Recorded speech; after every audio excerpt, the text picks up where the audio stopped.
Ayalah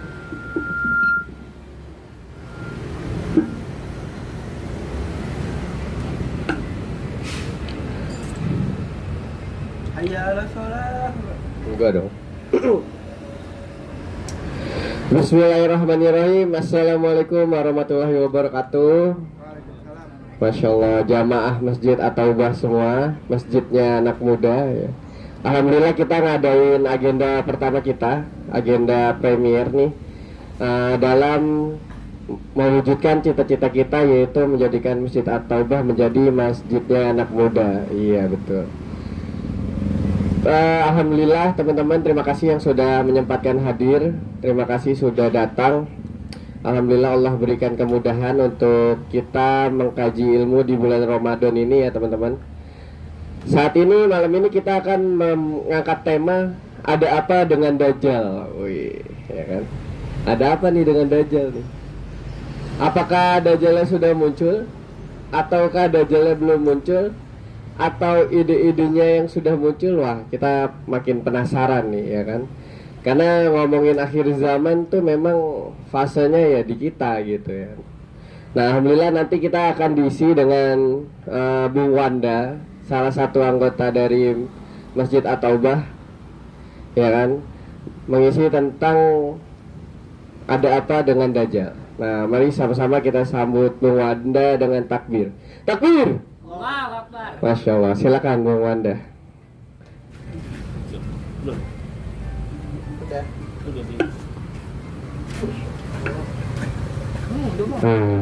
Ya? Iya. Kenapa? Udah belum? Mana nih gue bingung. Udah pak. Udah ini. Aduh. Ini maklum ya. Fotografernya merangkap jadi host nih. Iya. Gimana Bung Wanda kabarnya? Masya Allah. Alhamdulillah sehat Bang Ajis. Ini asik sekali settingannya bisa. Kita nyodot kaki. Kita rapat banget ya Bang. Iya. Berjuburin sama Satgas nih. Bener. Ya namanya permulaan ya teman-teman ya. Semoga semangat kita tidak kendor. Ya kan? Walaupun masih banyak yang harus kita perbaiki teman-teman. Langsung aja nih sedikit dulu ya teman-teman ya.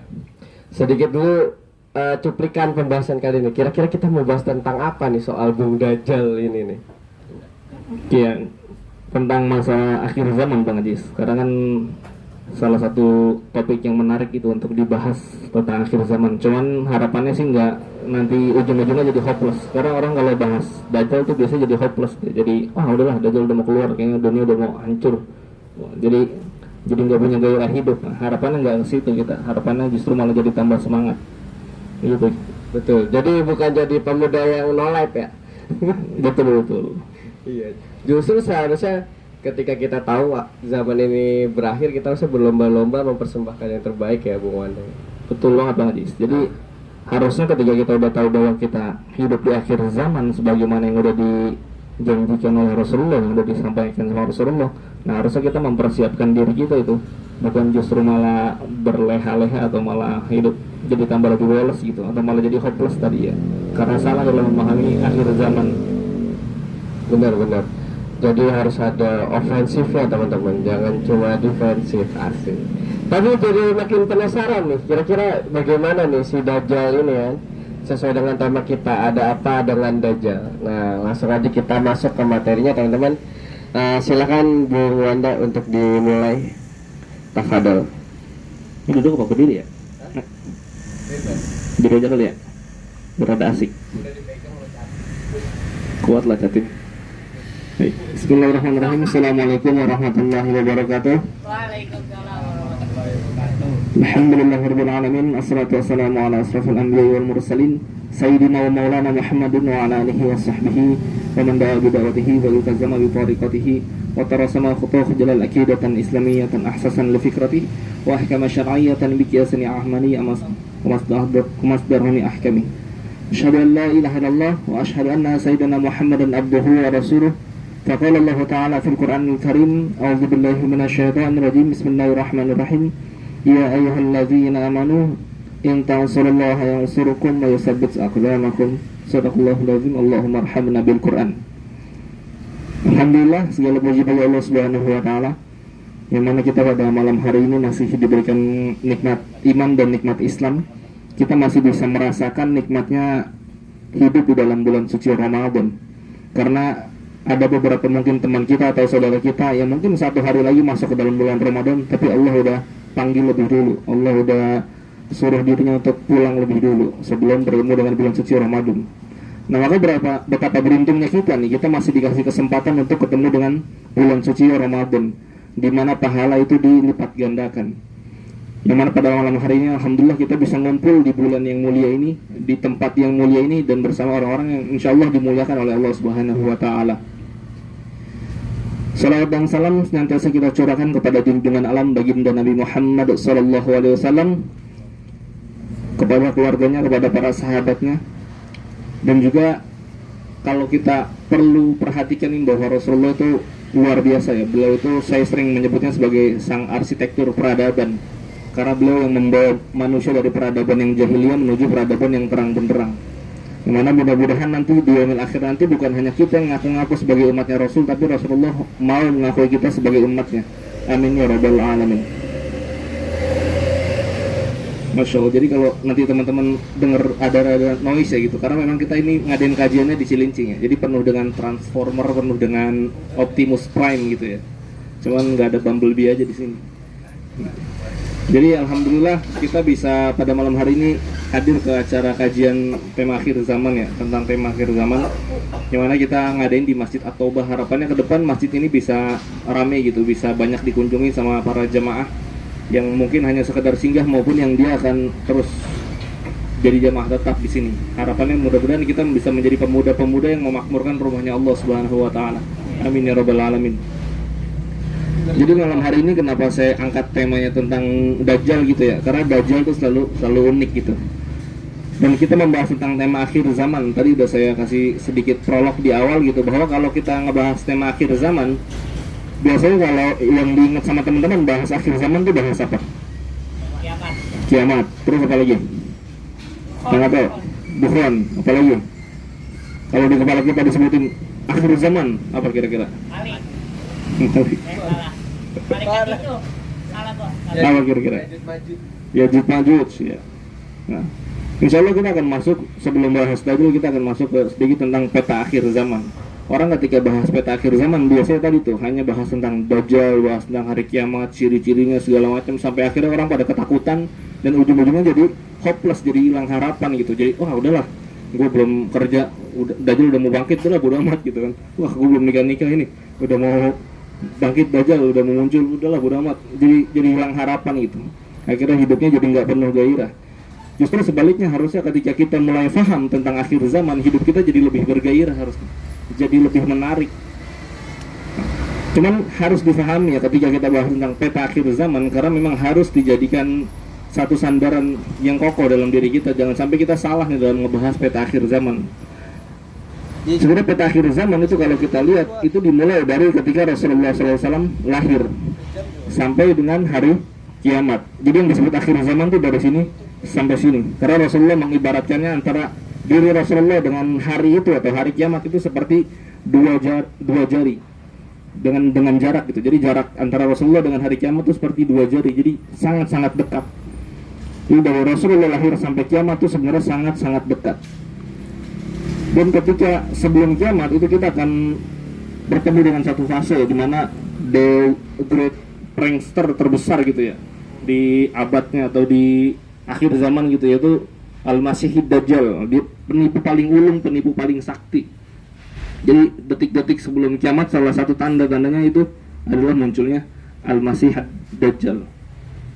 Cuman apa sih tujuannya kita belajar peta akhir zaman? Apa manfaatnya? Emang ngapain sih gue harus belajar peta akhir zaman? Ngapain sih gue harus tahu tentang akhir zaman? Kira-kira ada yang tahu nggak? Kenapa kita harus belajar akhir zaman? Kang Ato? Kenapa kira-kira?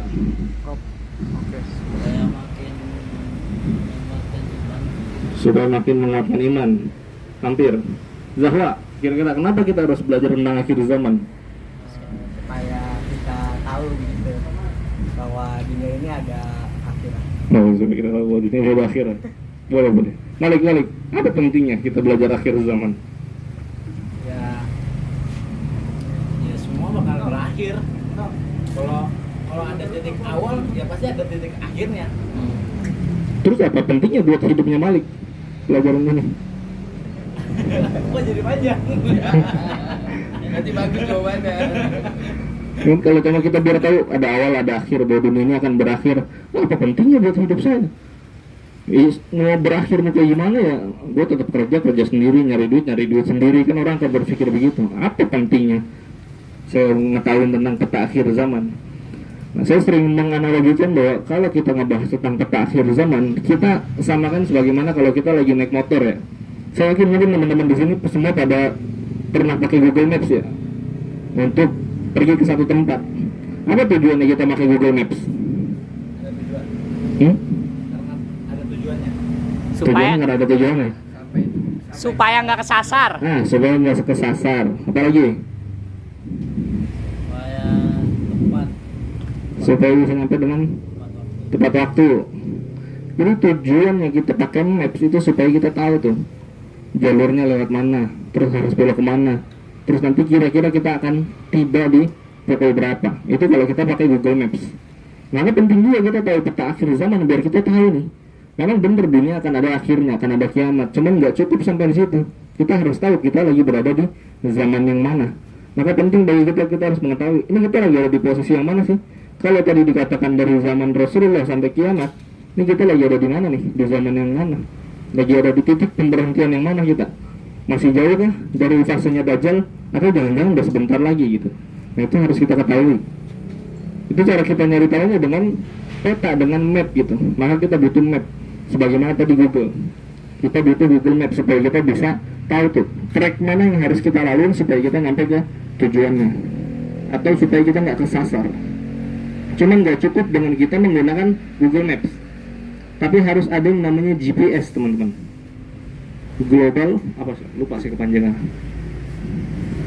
Global Positioning System kalau nggak salah. Jadi harus ada GPS. GPS itu yang ngasih unjuk kita itu lagi di posisi mana. Coba kalau teman-teman misalkan cuma pakai Google Maps tapi nggak nyalain GPS gitu, Masjid At-Taubah titik awal lah, terus sampai ke Serpong, tapi GPS-nya nggak dinyalain, petanya ada tuh, tahu tuh lewat mananya. Tapi pas kita ngeliat Google Maps kita nggak tahu posisinya lagi di mana. Ini belok kanan nih, tapi nggak tahu tuh belok kanannya di mana. Kita udah harus belok kanan atau belum. Nah, maka penting ada GPS supaya apa? Supaya kita tahu posisi kita lagi di mana. Jangan sampai kita ngeliat di mapsnya di petanya, kok ini harus putar balik nih. Kita putar balik, ternyata salah. Putar balik kan harusnya yang di depannya lagi, bukan yang di situ. Karena kita nggak tahu posisi kita yang pasti di mana. Maka penting bagi kita harus tahu posisi kita itu lagi di mana. Maka perlu ada GPS kalau di dalam Google Maps. Nah di sini kita juga harus tahu di peta akhir zaman kita itu lagi di posisi yang mana. Biar kita nggak salah ngambil langkah, biar kita nggak salah berbuat, sehingga kita jadi tahu tuh apa yang harus kita lakukan selama di fase ini, ketika kita hidup saat ini. Oke, jadi kita akan ngebahas sebelum panjang lebar tentang peta akhir zaman yang paling finalnya gitu loh ya, sebelum kiamat itu yang menjadi buah topik perbincangan orang-orang itu tentang Dajjal. Jadi di sini saya nggak akan ngebahas tentang dalil Dajjal dan segala macamnya, nggak akan banyak panjang lebar tentang Dajjal karena udah banyak yang menjelaskan dan udah banyak dalil-dalil yang menyampaikan tentang Dajjal. Di sini saya akan menyebutkan ciri-cirinya sederhana saja dan juga akan menggambarkan kayak gimana sih kondisi kalau nanti Dajjal itu muncul. Kondisi secara kenegaraan, kondisi suasana lingkungan, dan kondisi ekonominya bakal kayak gimana sih kira-kira. Nah kan lebih banyak sejarah, hanya sedikit yang saya kupas tentang Dajjal. Nah, kita kupas sedikit siapa sih Dajjal. Jadi ada orang-orang yang mengatakan bahwa Dajjal itu kayak monster dan segala macamnya gitu ya. Padahal enggak teman-teman. Dajjal itu dia sama kayak kita, manusia dia. Dia lahir dari orang tua yang sudah 30 tahun tidak memiliki anak gitu. Jadi kalau dalam historinya Dajjal itu lahir dari orang tua yang udah 30 tahun dia nggak punya anak. Dan begitu dia lahir, dia jadi malapetaka, justru malah buat orang tuanya. Gara-gara dia nggak mau disusuin, akhirnya ibunya menderita kanker payudara dan endingnya meninggal. Kenapa? Karena ketika perempuan itu udah masuk fase menyusui lalu dia tidak menyusui, itu bisa menjadi salah satu penyebab kanker payudara ya. Kalau saya waktu itu pernah baca salah satu penelitian begitu. Jadi ada perempuan, kalau perempuan itu sedang proses menyusui, dia hanya dari salah satu pabriknya kan, ada yang kanan ada yang kiri gitu ya. Dia menyusui hanya dari sebelah kanan doang tuh, yang kirinya nggak pernah dipakai untuk menyusui. Itu bisa berpotensi terkena kanker payudara. Nah ibunya Dajjal ini dua-duanya nggak dipakai. Dajjal jadi kerjaannya cuma tidur doang deh, selama lagi baru lahir. Jadi kerjaannya dia cuma tidur, terus bisa bangun dia tidur lagi. Akhirnya nggak mau nyusu. Karena dia nggak mau nyusu, akhirnya ibunya kena kanker payudara dan akhirnya meninggal. Nah buat bapaknya. Jadi ketika bapaknya jadi single parent kan, jadi kalau kemana-mana tuh Dajjal dibawa tuh sama bapaknya. Bapaknya waktu itu lagi rapat sama para petinggi-petinggi di zamannya, sama raja-raja di zamannya. Dajjal ditaruh di dekat bapaknya tuh. Tapi ternyata tiba-tiba tuh bocah nyelonong dia. Dia nyelonong pergi ke patung, salah satu patung sesembahan yang paling gede gitu, yang paling tinggi derajatnya. Dia kencing dan buang air di situ. Terus si rajanya kan lagi rapat, tiba-tiba kok bau pesing ya? Bau apa nih, gak enak bener. Bila dicek ternyata Dajjal lagi kencing dan berak di patung tersebut. Langsung rajanya marah ke bapaknya Dajjal. Kamu ngapain naruh anak kamu di sini? Ya, anak kamu kencing berak sembarangan. Bapaknya Dajjal membela diri. Enggak, saya tadi nggak naruh di situ. Nggak mungkin saya naruh anak saya di situ. Tadi saya naruh anak saya di sini. Cuman rajanya tetap ngotot. Kamu pasti naruh situ. Orang anak kamu belum bisa jalan, anak kamu belum bisa merangkak. Mana mungkin dia bisa ada di situ? Akhirnya karena rajanya kesel, akhirnya bapaknya Dajjal dimasukin ke penjara lalu dihukum mati. Coba gara-gara bocah ini, bapaknya mati, emang bosial ya. Jadi dia menjadi malapetaka untuk kedua orang tuanya. Ya kalau kita lihat salah satu ciri-cirinya ya, Dajjal itu bermata satu, karena satu matanya rusak gitu disebutkan. Walaupun terjadi perbedaan pendapat terkait matanya apakah rusak ataukah ini secara hakiki ataukah secara kiasan gitu. Matanya Dajjal cuma satu. Cuman gambarannya kurang lebih seperti itu, dan ada tulisan kafir di atas jidatnya. Hanya bisa dilihat sama orang-orang yang beriman. Nah tapi kita nggak bisa sok-sokan, nggak bisa petantang-petenteng kita ngajak mau bayuan gitu 1 lawan 1 sama Dajjal, nggak akan bisa kita. Karena nggak bakal kuat kita. Bahkan Imam Mahdi pun nggak bisa ngebunuh Dajjal. Yang bisa ngebunuh Dajjal hanya Nabi Isa alaihi salam gitu. Jadi kalau kita udah tiba misalkan di fasenya Dajjal, nggak usah sok-sokan juga, alah kuat lah gue imannya. Biar kita rajin ibadah, tiap hari sholat, tiap hari zikir. Kalau ketemu Dajjal, kata Rasul, sarannya justru malah harus dijauhi, tinggalkan. Kita suruh lari ke gunung, ajak keluarga kita ke gunung. Oke. Selanjutnya bab kedua itu tentang bertemunya sahabat dengan Dajjal. Jadi ada salah satu sahabat Rasulullah namanya Tamim Ad-Dari. Tamim Ad-Dari itu dia dulunya orang Nasrani. Dia seorang pelaut. Dia punya kapal dan dia punya sekitar 20 anak buah. Di riwayat lain ada yang menyebutkan dia punya 30 anak buah. Dia punya sekitar 20 dan 30 anak buah. Sebelum dia masuk Islam tuh, dia pergi ke Rasulullah, datang, terus dia cerita tentang satu cerita ketika dia waktu berlayar di salah satu pulau. Jadi dia berlayar sama kru-krunya, sama tim-timnya. Dia berhadapan sama sebuah badai. Di situ ombaknya kenceng banget, bukan main. Hujan lebat sekali, langit gelap, petir menyambar, dan dia menghadapi ombak yang segede-gede bukit. Coba bayangin, naik kapal laut, ombaknya segede-gede bukit. Saya waktu ke Pulau Seribu aja dapat ombak kayak begitu aja udah ngeri-ngeri sedap itu. Itu apalagi ombaknya segede bukit gitu. Sampai akhirnya Tamim Ad-Dari ini terdampar lah di sebuah pulau entah berantah. Dia nggak tahu di mana tuh. Cuman dia nggak berani keluar sama krunya sampai nunggu langitnya udah mulai terang. Begitu langitnya udah mulai terang, Tamim Ad-Dari keluar dari kapal. Dia masuk menuju hutan di pulau tersebut. Ternyata pohonnya besar-besar sekali. Ketika dia masuk ke dalam hutan, dia bertemu sebuah hewan yang hewannya sangat besar, berbulu hitam, tebal. Saking tebalnya bulunya, ini hanya ilustrasi aja ya, sebenarnya nggak begini sih wujudnya. Cuman disebutin ciri-cirinya, hewannya berbulu tebal dan berwarna hitam. Saking tebalnya bulunya, Tamim Ad-Dari nggak bisa ngebedain tuh mana bagian depan, mana bagian belakang, mana kepala, mana buntutnya, mana pantatnya gitu. Saking tebalnya bulunya, dan hewannya besar sekali sampai Tamim Ad-Dari ketakutan. Sampai akhirnya Tamim Ad-Dari dan kru-krunya kabur. Coba bayangin ya, dia bawa kru sekitar 20-30 orang. Ngelihat hewan itu kabur, nggak mungkin hewannya kecil, coba. Kalau teman segini atau segini, 20 orang mah kuat lah buat ngerjeng. Berarti kan jauh lebih gede daripada itu. Sampai 20 orang laki-laki aja takut gitu nggak tahu itu. Akhirnya kabur. Begitu mereka kabur, dikejar sama hewan ini hanya dengan beberapa langkah langsung nyampe ke depan mereka. Saking gedenya gitu. Akhirnya lebih menakutkan lagi, ternyata hewan ini bisa berbicara. Udah ngelihat wujudnya serem, tiba-tiba bisa ngomong. Coba antum kebayang, habis kena hantam badai, tiba-tiba masuk hutan ketemu hewan gede, bulunya tebal, hitam, tiba-tiba bisa ngomong. Terus hewan tersebut mengatakan, kalian gak usah takut, saya nggak akan nyakitin kalian. Kenalin, nama saya Jasasa. Jadi namanya dia Jasasa. Hewan ini namanya Jasasa dalam riwayat tersebut. Jasasa asal katanya itu sama dengan tajasus, memata-matai atau mata-mata. Jadi memang hewan ini fungsinya mata-matain. Jadi dia nanya ke Tamim, apakah kalian dari Arab?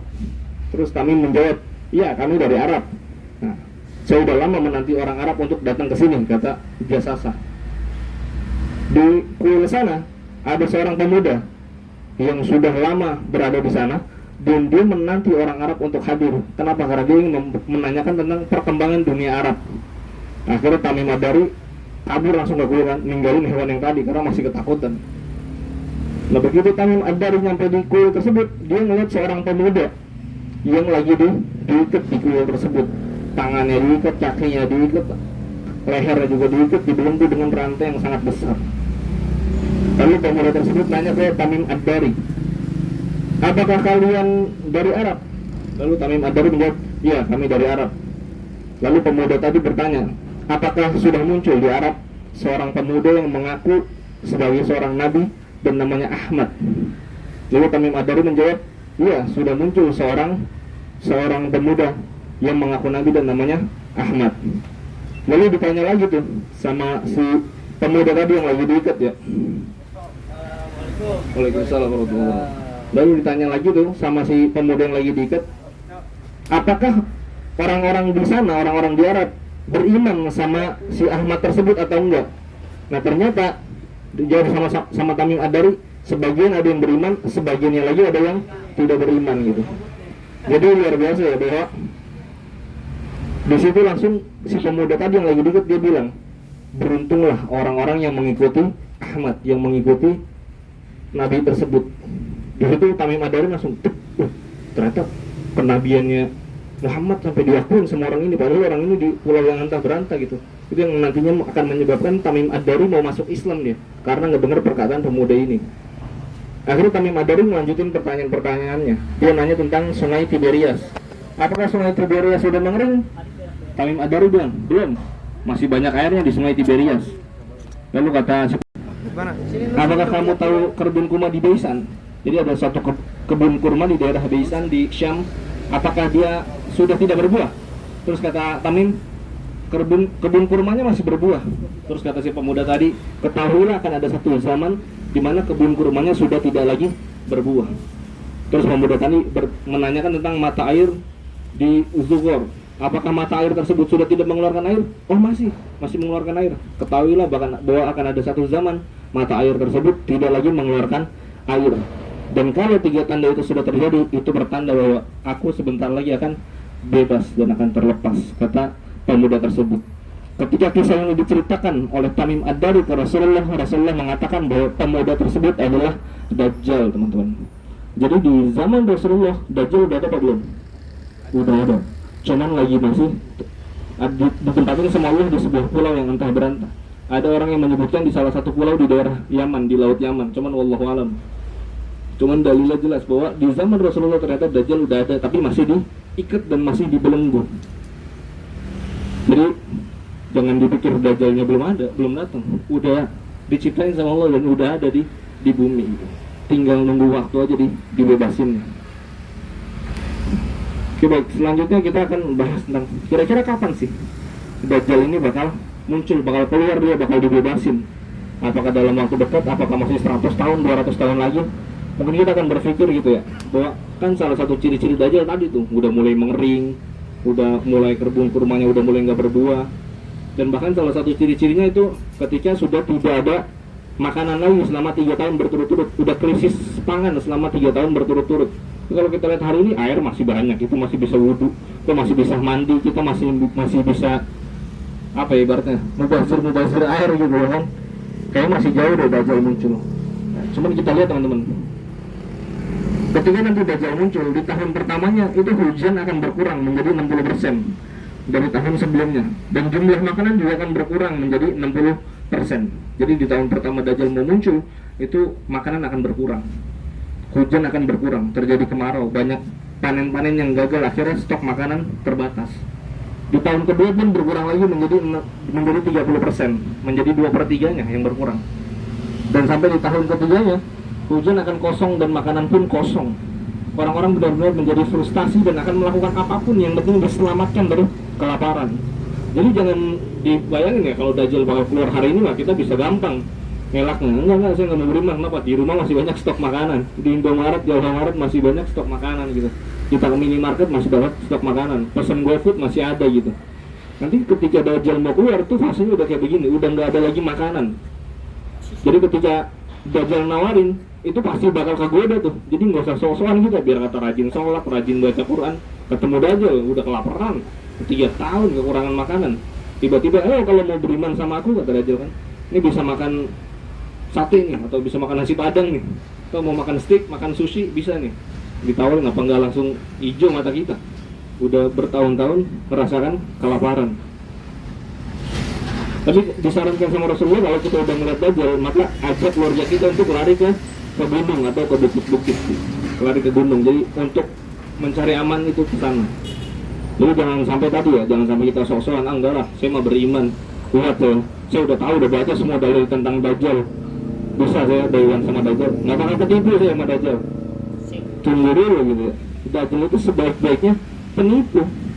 Bahkan dia diberikan ilmu yang lebih sama Allah Subhanahu Wa Taala, bisa menghidupi orang yang meninggal, orang yang mati bisa dihidupin. Coba misalkan kita punya orang tua udah meninggal, kita lagi rindu-rindunya, tiba-tiba sama Dajjal, mau nggak nih, malu gue hidupin. Apalagi yang udah nikah kan, habis kehilangan istrinya, mau lu, bini lu gue hidupin. Wah, kayaknya enggak dah, mendingan nikah lagi.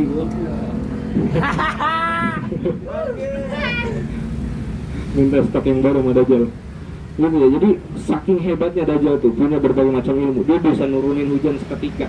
Kalau kita lihat mungkin ya di Jepang atau di negara-negara maju lain udah mulai merekayasa cuaca. Dia udah mulai bisa membuat hujan, menciptakan hujan. Ya Dajjal jauh lebih sakti lagi, mungkin hanya dengan begitu dong, sekali tek langsung bisa nurunin hujan. Berarti dia secara sains atau secara teknologi itu dia punya teknologi yang luar biasa canggih Dajjal tuh. Dia bisa menyuburkan tanaman, dia bisa ngasih makanan ke orang-orang yang lagi pada kelaparan. Nah itu akan sangat-sangat sulit orang menolak untuk menjadi pengikutnya Dajjal. Maka salah satu saran dari Rasulullah, doa yang diajarkan oleh Rasulullah supaya kita terhindar dari fitnah Dajjal, ini kita baca ketika kapan? Sebelum salam. Ini buat teman-teman yang belum tahu, jadi sebelum salam kita disunahkan membaca doa ini.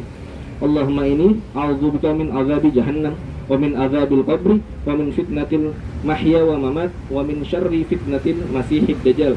Ya Allah, sesungguhnya aku berlindung kepadamu dari azab neraka jahannam, dan dari azab kubur, dan dari fitnah hidup dan mati, dan dari fitnah al-masih dajjal.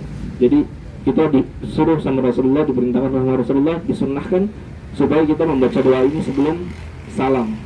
Jadi setelah kita baca tasyahud akhir, fil alamin innaka hamidum majid, langsung baca doa ini.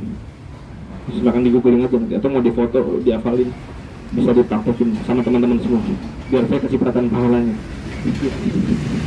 Ya, jadi ini salah satu tips untuk menghindar dari fitnah Dajjal. Dan ada salah satu tips lagi dari Rasul, dengan kita membaca atau menghafal 10 ayat pertama di surat Al-Kahfi, atau di dalam riwayat lain 10 ayat terakhir di surat Al-Kahfi. Nah, itu kalau bisa dihafalin, alhamdulillah tuh. Atau kalau hafal satu surat, lebih bagus lagi itu. Gitu. Nah, cuman kalau kita bicara tentang hari ini ya, kita lihat isunya lagi ramai banget tentang climate change. Ada yang tahu climate change? Ada yang tahu nih? Climate change. Ceng. Pokoknya cengnya penukaran aja. Udah kenceng. Keseringan climate change dia. Ceng. Paling changer kan ceng ya. Penukaran. Kan ada apa kira-kira? Lalu Perubahan cengnya. climate change. Limet apa sih? Bisa juga ya? climate change. Oh, saya tahu kak. Perubahan iklim. Baru Bang Ajis ya. Ya, climate change itu adalah perubahan iklim. Nah, ini lagi rame isunya di tingkat global. Ternyata kita lagi ngalamin perubahan iklim yang luar biasa dahsyat, teman-teman. Bumi makin lama makin merasakan kekeringan, makin sulit, makin panas. Bahkan hari ini kita udah mulai sulit tuh buat memprediksi kapan hujan, kapan panas. Masih tahu sih kita, cuman nggak sepola dulu. Kalau dulu kan jelas lah, ini musim panas, ini musim hujan. Ini sekarang lagi panas tiba-tiba hujan, lagi musim hujan tiba-tiba panas bener gitu. Udah mulai sulit di tempat. Sekarang aja udah mulai sulit. Gimana 10, 20 atau 50 tahun ke depan itu akan makin sulit lagi gitu. Tapi sebelum kita masuk lebih dalam, saya mau muterin sebuah video ke teman-teman. Ini mungkin teman-teman udah ada yang pernah nonton, lagi masih di sekolah, di styling sama gurunya, atau mungkin pernah lihat di mana gitu. Tapi ini mudah-mudahan bisa buat jadi bahan kita bersama lagi untuk kita renungkan bareng-bareng.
Ini video tentang sebuah surat dari manusia di tahun 2070. Ini sebenarnya gambaran doang ya.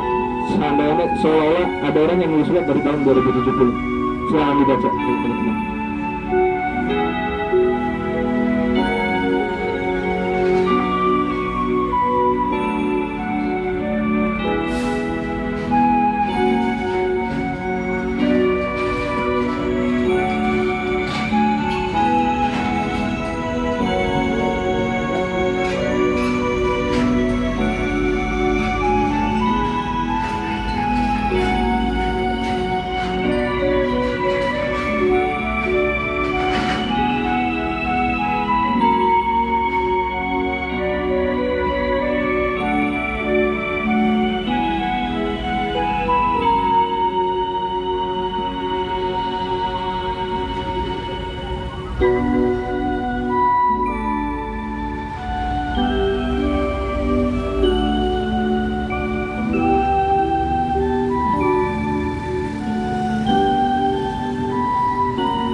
mana tadi teman-teman?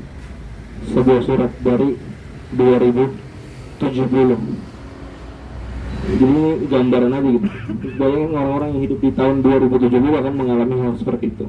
Apakah iya atau enggak? Nah, coba sedikit buka ya.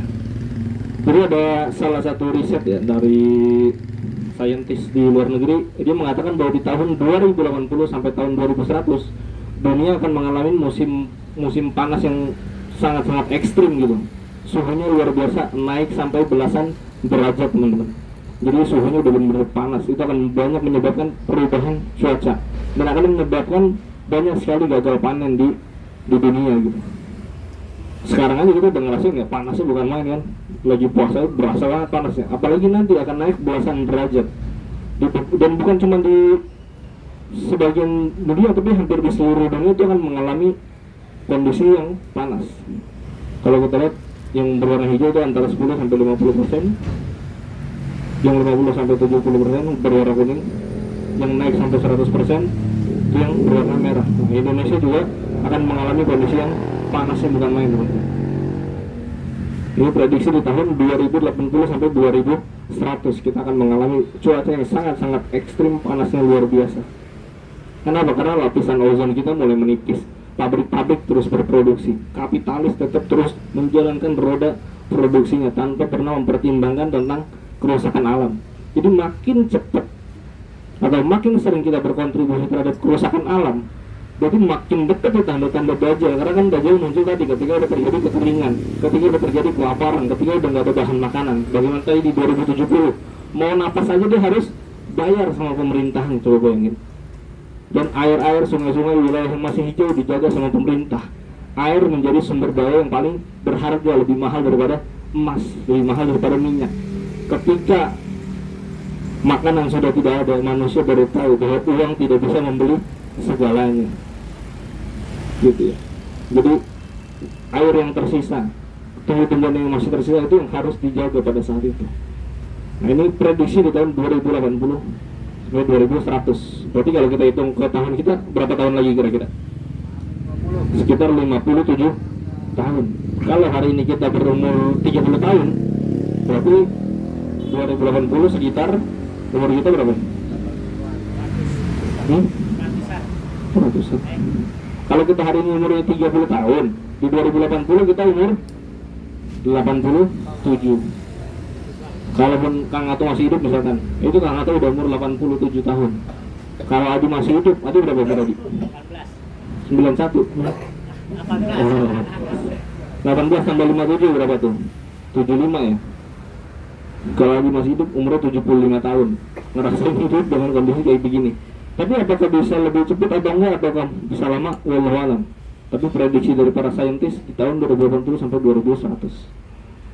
Jadi ini kalau kita lihat sejarahnya, waktu itu di Uni Soviet kan dia Rusia dan negara yang sekarang jadi tan, Kazakhstan. Siapa yang belakang-belakangnya tan itu dulu Uni Soviet. Waktu itu Uni Soviet mengalami peningkatan suhu cuma 4 derajat Celcius, tapi menyebabkan 13% stok makanannya hilang. Cuma naik 4 derajat Celcius, 13% stok makanannya hilang. Nah, nanti prediksi di tahun 2080 itu naiknya sampai belasan persen. Itu kalau kita coba sedikit hitung tentang hitung-hitungannya ya, kalau suhunya tadi naik 4%, kehilangannya 13%, stok makanannya hilang. Berarti kalau suhunya misalkan katakanlah naik 4 kali lipat, jadi 16%, berarti kita kehilangan makanan 52%. Setengah orang nggak bakal, setengah dari penduduk ini bakal nggak kebagian makanan atau sulit untuk mendapatkan makanan. Makanannya makin sedikit, kenapa? Karena alamnya makin panas, banyak petani yang makin gagal panen, banyak kebun-kebun pertanian yang makin gagal panen, jadi sulit untuk dapetin makanan. Tapi manusianya tetap ngempret kan, tetap punya anak, tetap ada keturunan dan tambah banyak manusianya, tapi makanannya tambah dikit gitu. Bahkan dalam penelitian yang tadi dikatakan bahwa ada sekitar 3 miliar manusia yang bakal kelaparan di tahun 2080. 3 miliar manusia, bukan 3 juta, 3 miliar orang kelaparan di tahun 2080. Dan itu bisa jadi lebih cepat. Kenapa? Karena hari ini hutan makin sering digundulin. Kita lihat Kalimantan ya, dulunya kan punya slogan paru-paru dunia gitu. Sekarang udah berapa banyak hutan Kalimantan yang digundulin buat dijadiin kelapa sawit. Limbahnya bukan main gitu, hutannya gundul. Dan gitu di Kalimantan yang tadinya paru-parunya dunia, banyak pohon, sekarang udah mulai banyak banjir. Nah bener ya, harusnya serapan airnya kan banyak, tapi karena hutannya banyak digundulin, akhirnya banjir. Terus juga makin masif penggunaan mobil listrik, teman-teman. Makanya kita bakal ngira, loh mobil listrik kan ramah lingkungan bang, nggak ngasilin polusi, nggak bikin ozon jadi bolong.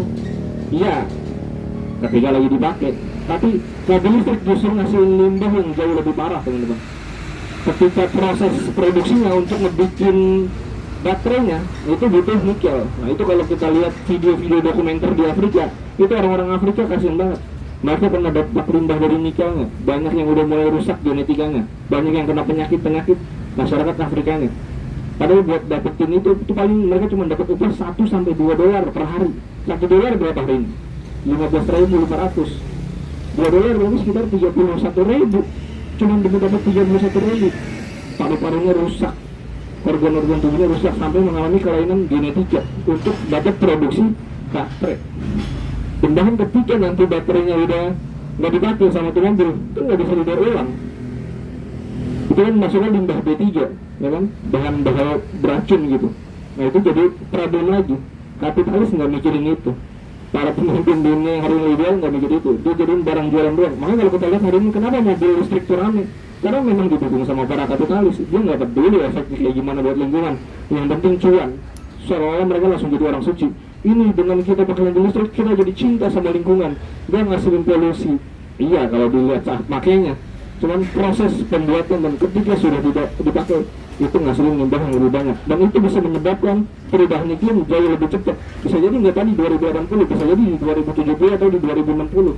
Sudah terjadi hal yang kayak tadi. Dan ditambah lagi dengan ada cryptocurrency. Ada main Bitcoin di sini. Jadi kalau antum tahu Bitcoin atau cryptocurrency atau koin-koin yang lain yang ini dimainin sama anak milenial, dia investasi ke cryptocurrency. Ini biar kita bisa nambang Bitcoin itu butuh ngabisin sumber listrik yang luar biasa banyak. Dengan kata lain, cryptocurrency-nya makin naik, makin banyak peminatnya, berarti makin besar ngabisin sumber daya listrik. Makin besar ngabisin sumber daya listrik, akhirnya makin banyak lagi polusi yang tercemarkan dari listrik tadi tuh, dari bahan bakar untuk terbuatnya listrik. Gitu. Jadi cryptocurrency juga akan mendorong percepatannya kerusakan alam kita. Jadi nggak serta-merta, enggak, dari mana efeknya? Ya kalau ngelihat cryptocurrency dong, enggak, di yang digital, tapi dia memanfaatkan listrik yang berlebihan, itu yang nanti akan menyebabkan perubahan iklim yang lebih cepat di negeri kita, namun di dunia ini. Kalau ini ditambah lagi kita melihat ya, es di Kutub Utara udah mulai mencair, teman-teman. Dan apa sih bahayanya kalau es di Kutub Utara mencair? Itu akan terjadi perubahan iklim besar-besaran. Saya pernah nonton salah satu video dokumenter di YouTube ya tentang perubahan iklim. Kalau kalau es di kutub itu mencair, itu bisa menyebabkan wilayah yang tadinya subur jadi nggak subur, dan wilayah yang tadinya subur jadi nggak subur, yang nggak subur jadi subur, malah kebalik gitu. Misalnya kita lihat di Jawa kan subur banget ya, banyak banget sawah gitu. Itu kalau es di Kutub Utara ini meleleh terus dia bercampur ke air laut, itu bisa menyebabkan wilayah Jawa jadi nggak subur, dan justru malah akan menyebabkan gurun Sahara yang tadinya padang pasir jadi subur. Coba kalau gurun Sahara subur, camper kita mau nanam gimana? Nggak ada jalan ke sana, nggak ada jalan tol, petaninya tewas duluan di tengah jalan, dia mau nandur gitu. Nah itu akan menyebabkan terjadi seperti itu ketika es ini udah mulai muncul. Dan tambah lagi otomatis volume air laut jadi makin nambah. Jakarta udah tenggelam berarti itu masih. Udah mana Jakartanya bebes ya kan, gara-gara air tanahnya diambilin mulu, terus nggak ada serapan air karena banyak jalan-jalan yang diaspal. Ditambah lagi air lautnya, volumenya nambah, meningkat gara-gara di Kutub Utara mencair. Jadi beli properti di Jakarta itu udah nggak make sense lagi sebenarnya. Walaupun harganya mahal, karena prediksi kan di 2030 bakalan tenggelam gitu Jakarta. Nah ini menjadi salah satu penyebab nanti akan jadi lebih cepat lagi tuh proses terjadinya perubahan iklim tadi. Seperti yang tadi kita katakan bahwa Dajjal tidak akan turun sebelum terjadi kekeringan selama 3 tahun berturut-turut. santai aja lah bang, masih lama. Sekarang masih bisa makan, masih ada air, masih. Iya, tapi kalau kita lihat itu nggak lama lagi, 2080 teman-teman, 57 tahun.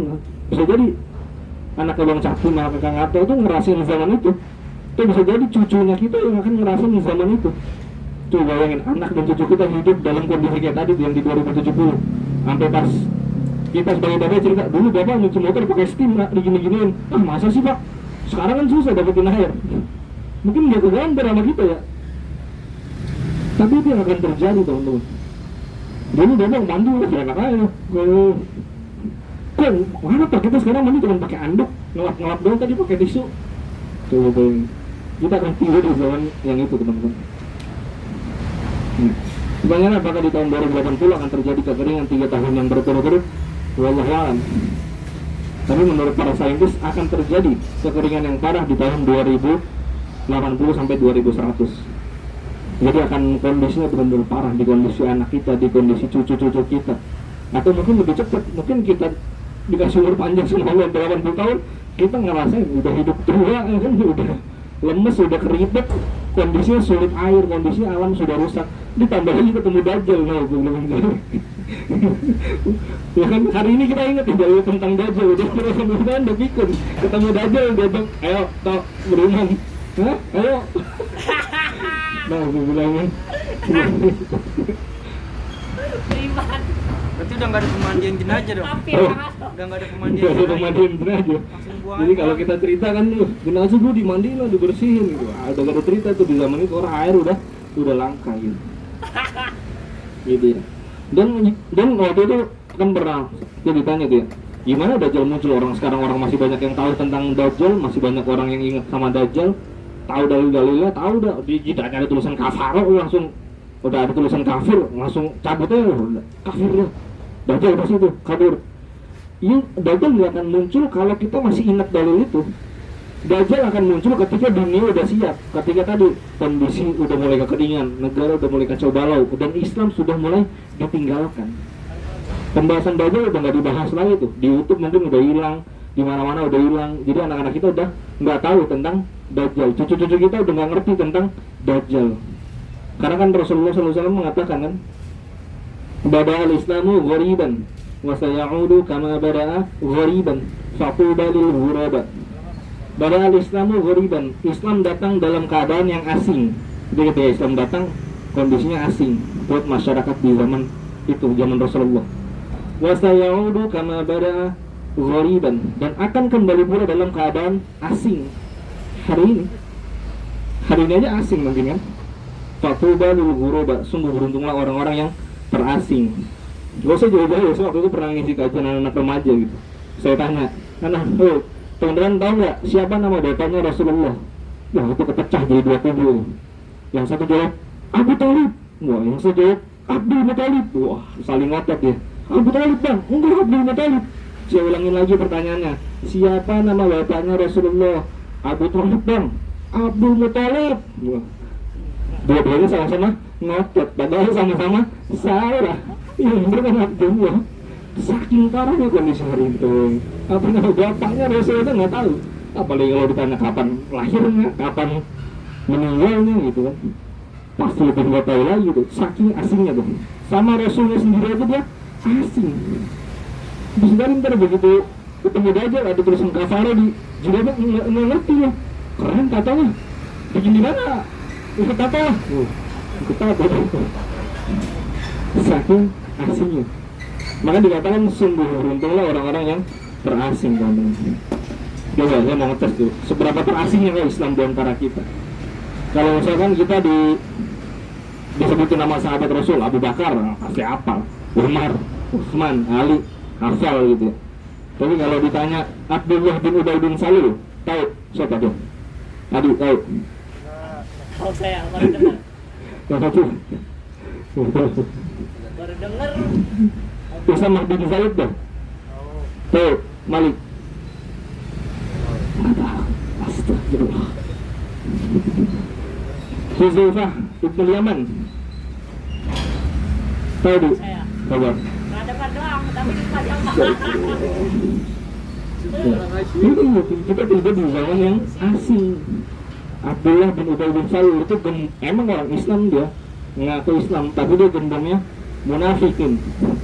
Orang yang ngaku Islam tapi kalau di belakang Rasul menghina Rasul, ngejelek-jelekin Rasul. Abdullah bin Ubay bin Salul. Oh, ada Ubaynya.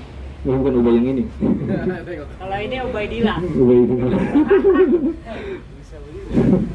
Ya, itu kalau kita dikasih pilihan ganda, mana sahabat yang paling mulia menurut Anda? Nah, itu jadi kita jawabnya Abdullah bin Ubay bin Salul. Karena nggak tahu kita, karena nggak kenal. Tapi kalau disuruh sebutin Iron Man, skillnya apa? Oh, Iron Man dia punya barang-barang keren dia. Hulk apa? Oh, dia kekuatannya paten dia. Atau ditanya deh hero-hero Mobile Legends, apa dia di luar kepala? Skill satunya, skill duanya, ultinya apa? Oh, apa dia? Itemnya. Ditanya Usama bin Zaid, nggak kenal tuh. Karena panglima perang termuda dalam Islam. Usama bin Zaid usia 18 tahun kalau saya nggak salah. Apa berapa tahun itu? Dia di usia belasan pokoknya udah jadi panglima perang. Huzaifah bin Yaman, saya pernah dengar doang, padahal itu orang penting. Dia ketua BIR, Badan Intelijennya Rasulullah. Tuh Huzaifah bin Yaman, orang ring satunya Rasul, kita nggak kenal. Ya Allah ya Rabbi. Terus berharap pengen masuk surga bareng ya Rasul sama para sahabat terus gitu. Siapa? Kita jadi orang asing jangan para sahabat, jangan sampai kayak begitu teman-teman. Kan mengerikan loh. Kitanya aja asing ya. Kebayang nggak coba anak kita, cucu kita dipengaruhi TikTok, sosial media, jauh lebih asing lagi, itu ngeri banget. Ya bapaknya aja nggak kenal Huzaifah, gimana anaknya? Bapaknya aja nggak tahu Usama bin Zaid, gimana cucunya? Hah? Usama bin Zaid bang? Gue tahu tukang jahit.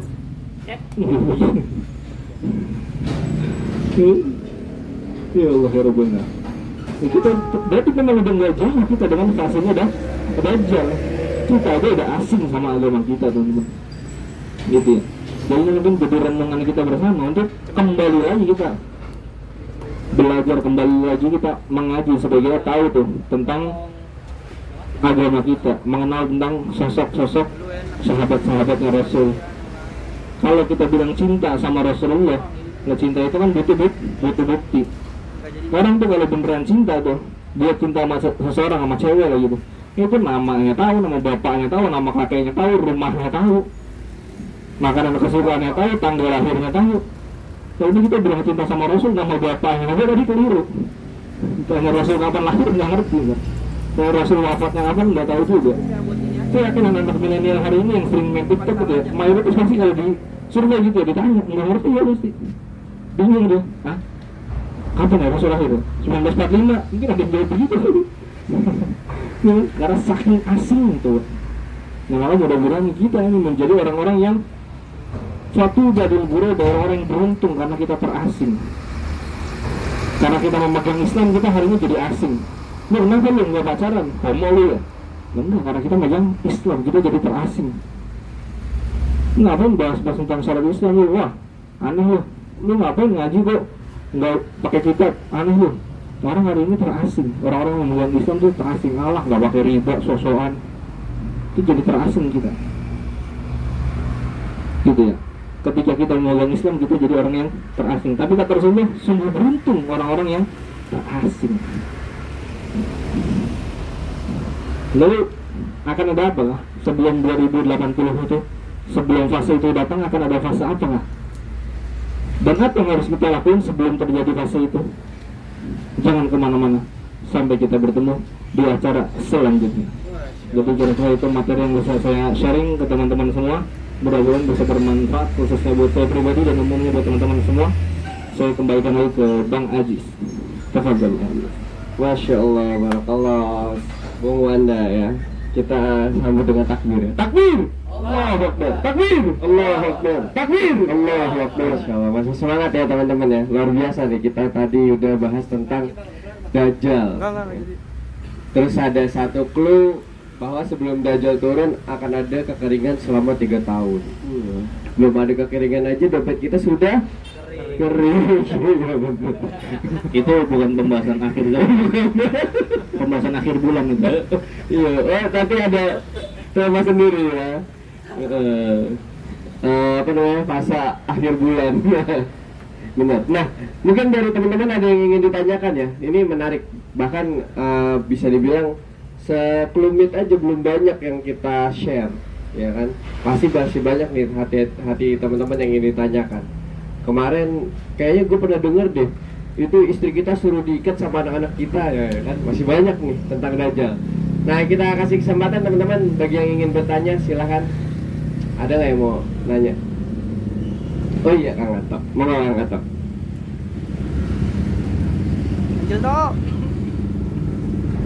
Ya. Bismillahirrahmanirrahim. Assalamualaikum warahmatullahi wabarakatuh. Warahmatullahi wabarakatuh. Mau bertanya ini tentang kan ini apa 2080 di apa namanya diprediksi gitu ya, akan ada kekeringan ya, kerusakan lah gitu. Nah, saya pernah dengar hadis ya, cuman nggak tahu itu nilainya apa. Maksudnya bahwa umur dunia ini tuh nggak nyampe 1500 tahun gitu, sedangkan ini udah 1444 ya.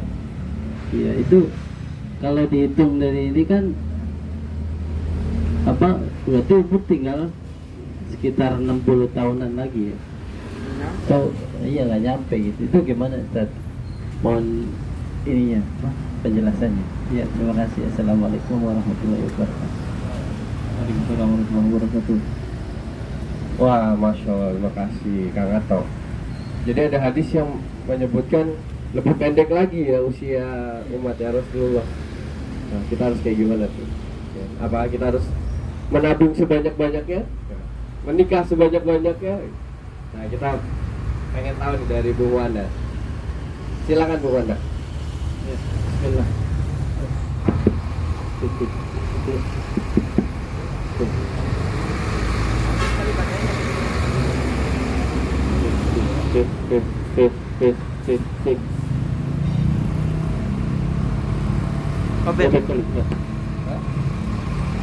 Anunya bang, Apanya? intinya kali lo. Dalamannya.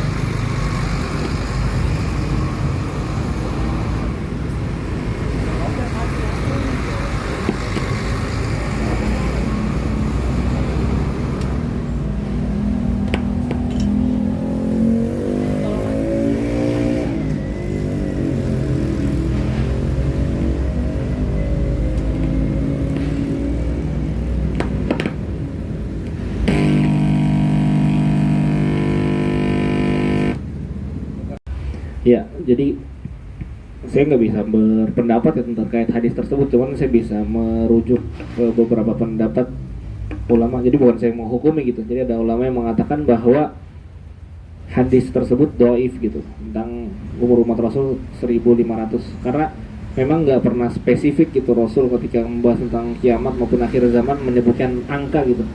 Maka pada akhirnya kita hanya bisa mendebak-nebak dan menerka-nerka gitu. Cuman kalau kita hitung 1500 tahun ya, sekarang 1944. Berarti sekitar berapa tuh? 56 tahun lagi. Kalau kemari itu 57 tahun lagi. Ya mirip-mirip mungkin ya, wallahu alam. Itu mungkin kita akan dikira sama orang cocok logi gitu. Cuman ini basisnya dari sains ya, dari penelitian gitu, bahwa akan tiba di masa ini kita. Wallahu alam, apakah itu akan terjadi atau kalau lebih lama daripada ini? Ya, karena ini kembali lagi hanya prediksi, hanya gambaran gitu. Tapi harusnya sebagaimana Rasulullah ketika ditanya sama sahabat tentang kiamat, justru Rasulullah malah nanya balik, apa yang udah dipersiapkan untuk menghadapi hari kiamat gitu. Jadi bukan fokusnya kita mencari cocok logi terkait perihal tanggal ataupun tahunnya gitu. Tapi yang perlu kita jadikan, kenapa di sini saya ngebahas juga seputar tahun, sebenarnya bukan buat mencari cocok logi ya, tapi untuk persiapan kita gitu. Bahwa ternyata mungkin Dajjalnya wallahu alam kita nggak tahu, tapi kondisi buminya itu akan seperti ini gambarannya gitu di 2070 sampai 2100 gitu. Berarti kan waktunya sangat-sangat sebentar lagi tuh, 57 tahun. Bisa jadi di fase anak kita ataupun cucu kita mengalami fase ini gitu. Ya kisah kakek-kakeknya yang dulu mandi bisa pakai shower, yang dulu mandi bisa jebar-jebur gitu. Itu mungkin hanya jadi kisah dongeng buat anak cucu kita gitu. Kalau kita terus-terusan hidup dengan kondisi yang kayak begini, bumi terus-terusan dirusak dengan kondisi yang kayak gini. Padahal sebagai seorang muslim tuh kita kan udah dikasih sama Allah satu software gitu, satu sistem yang luar biasa bagus gitu, yang mana bisa kalau itu diterapin itu akan bisa mengelola bumi secara baik gitu. Cuma kan hari ini nggak dipakai sistemnya, softwarenya nggak dipakai gitu, makanya buminya dirusak. Yang penting ada uang, hutan bisa ditebang, yang penting ada uang, limbah ya bodo amat gitu, jadi bisa seenak di jidatnya mereka gitu sih. Jadi harapannya gitu bisa install software tadi tuh, install Islam lagi untuk diterapin supaya bumi kita bisa terjaga gitu. Jadi bisa jadi prediksi salah, nggak jadi 2080 ya, jadi saintisnya kita prank, wah gitu ya kira-kira. Mengadis. Masya Allah. Berarti kita harus mempersiapkan syariat Islam ya teman-teman ya. Bagaimana nanti Islam itu diterapkan biar bisa ngehack. Ngehack. Ini kalau banyak kapitalis makin rusak nih ya.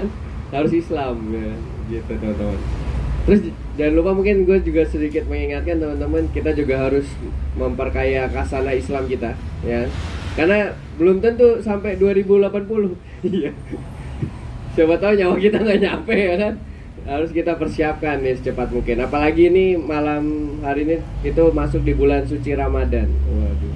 Dimana ketika pintu surga dibuka, ya, pintu neraka ditutup. Wah, peluangnya lagi gede-gedenya. Ampunan dibuka sebesar-besarnya. Pahala diberikan sekuat-kuatnya tuh, sebanyak-banyaknya. Ya kan? Makanya kami dari Marbot, ya, dari anak-anak muda Masjid At-Taubah menginisiasi kegiatan-kegiatan anak muda yang seperti ini. Harapannya teman-teman bisa ngajak teman-teman yang lain biar bisa ikut seru-seruan bareng, bahas tema-tema yang menarik, ya kan? Besok kita akan nobar, nonton bareng ya kan? Film India. Wih, biar ada musik-musiknya ya kan. Judulnya Three Idiot teman-teman. Nanti kita akan tadabbur hikmah. Kita mencari tahu bagaimana apa yang bisa kita petik dari apa yang kita tonton, film yang kita tonton gitu teman-teman. Karena setiap film punya maksud, ya, baik itu maksudnya buruk, menyampaikan keburukan, atau maksudnya baik, gitu. Nah kita mentadaburi, kita mendiskusikannya teman-teman. Nah malam ini kita bahas Dajjal tadi. Wah tadi pertanyaan tentang waktu. Mungkin dari teman-teman ada lagi yang ingin ditanyakan, monggo. Satu pertanyaan terakhir. Nah, ya. Gak usah malu-malu.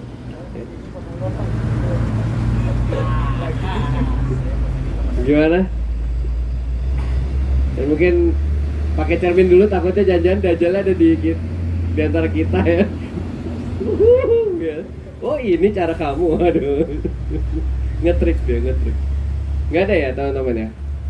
Kalau nggak ada mungkin kita akan sambung dengan diskusi ringan. Kita tutup agendanya, ya kan? Kita ngobrol bareng, ya kan? Sebelum kita tutup, kita dengar dulu closing statement atau kesimpulan dari pemateri kita, Bung Wanda ya. Kita persilakan Bung Wanda. Jazakallah khair Bang Ajis. Ya jadi tadi Bang Ajis juga nyebut perihal waktu ya. Jadi memang penting sekali ya pembahasan tentang masalah waktu juga, karena tadi ini peta akhir zaman itu peta tentang waktu, tentang timeline-nya dunia ini. Jadi habis dari fase ini fase apa lagi sih, zaman apa lagi sih. Jadi peta bukan peta geografis yang tadi saya bahas ya, tapi peta zaman, peta waktu. Kenapa kita harus ngebahas waktu? Karena waktu itu sangat-sangat penting dalam Islam gitu. Allah beberapa kali sumpah tentang masalah waktu. Wal fajr, tentang fajar, wad duha, tentang waktu duha gitu. Wal lail, tentang waktu malam tuh. Dan banyak lagi, kalau nggak salah ada 9 gitu di Al-Quran. Dan juga tentang waktu itu sendiri, wal asr, demi waktu atau demi masa gitu. Jadi memang sangat-sangat penting. Nah, hari ini waktu itu dirampas, waktu itu dicuri dari kita tanpa kita sadarin. Karena kalau kita kehilangan duit kita berasa gitu, tapi kita kehilangan waktu kita nggak berasa. Tanpa sadar kita scroll TikTok udah 4 jam, udah 6 jam gitu. Rasanya cuma semenit aja. Nah itu yang diinginkan sama mereka gitu.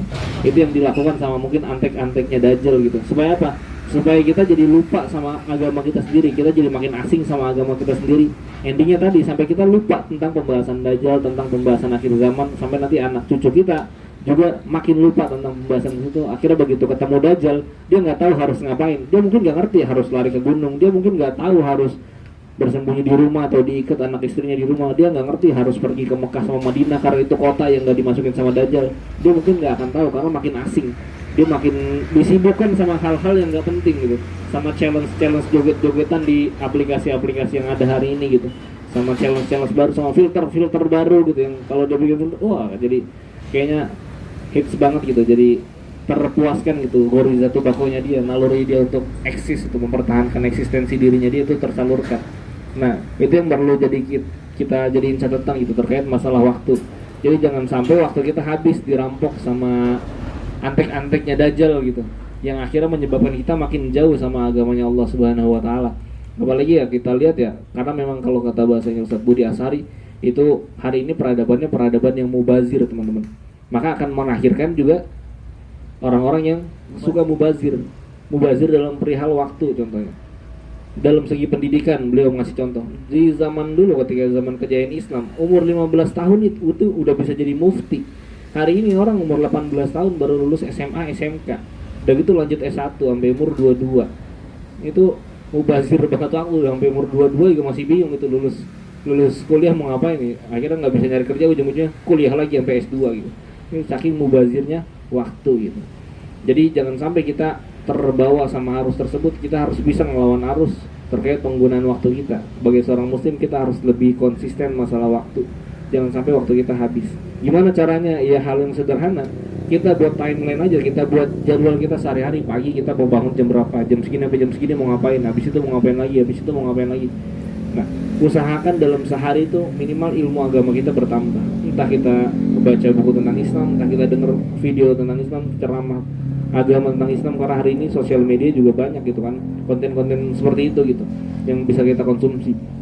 Cuman kadang gitu ya, niatnya mau nonton ceramah gara-gara apa nih, nonton yang lain, apa nih gitu. Nah makanya mudah-mudahan cara yang paling efektif menurut saya adalah dengan berkumpul kayak gini. Kita punya teman-teman yang soleh, punya teman-teman yang sama-sama bisa ngingetin kita dalam kebaikan. Karena kalau kita sendirian, kata Rasulullah kan gitu, serigala hanya akan memakan domba yang sendirian. Maka jangan sering-sering sendirian kita, maka akan jadi mangsanya serigala gitu, akan jadi mangsanya syaitan. Jadi harapannya di Ramadan ini kita bisa full ikutin agenda-agenda di Masjid At-Taubah gitu ya. Jangan sampai malam-malam kita itu dibajak, dirampok ya. Kalau kita nggak ada kesibukan yang lain ya, usahain kita meramaikan masjid gitu. Jangan sampai kita terlena sama godaan syaitan gitu. Kayaknya kasur lebih nikmat ini daripada menghidupkan malam Ramadan. Kayaknya scroll TikTok lebih enak ini. Kayaknya nonton YouTube atau push rank kayaknya lebih enak ini.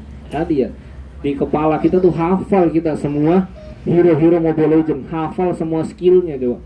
Tapi sahabat Rasul yang kita hafal paling cuma berapa biji gitu. Jangan sampai nanti kita malah jadi terasing.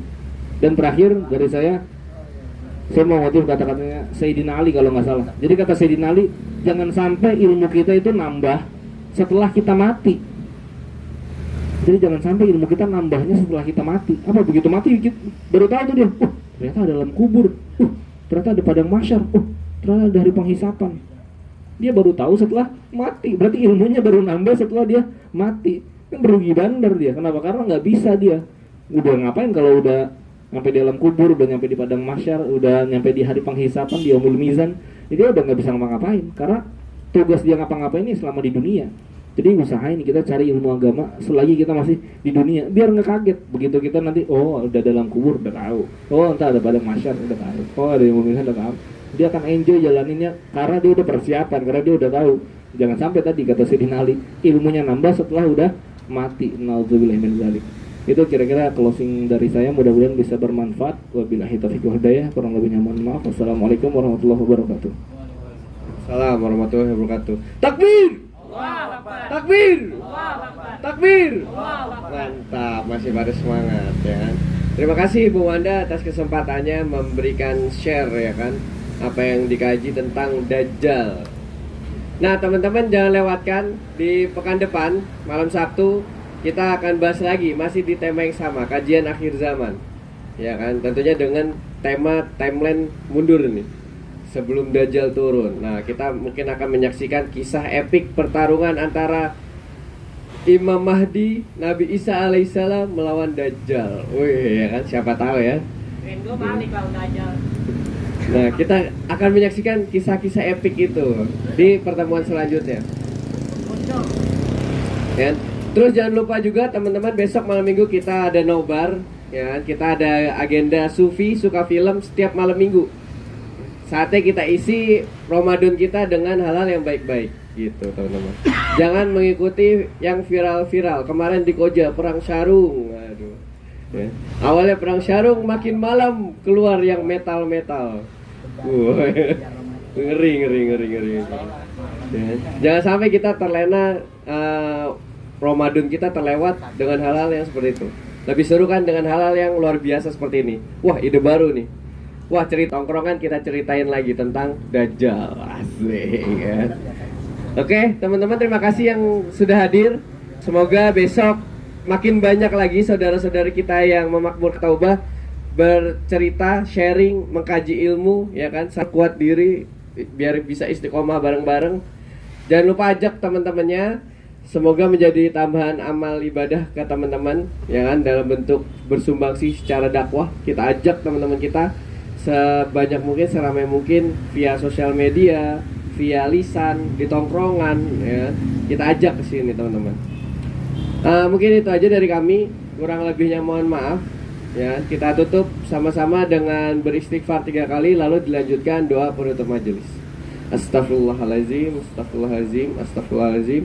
Subhanakallahumma wa bihamdika asyhadu an la ilaha illa anta astaghfiruka wa atubu ilaik. Terima kasih teman-teman atas kesempatannya. Kami kurang lebihnya mohon maaf. Sekian dari kami. Wassalamualaikum warahmatullahi wabarakatuh.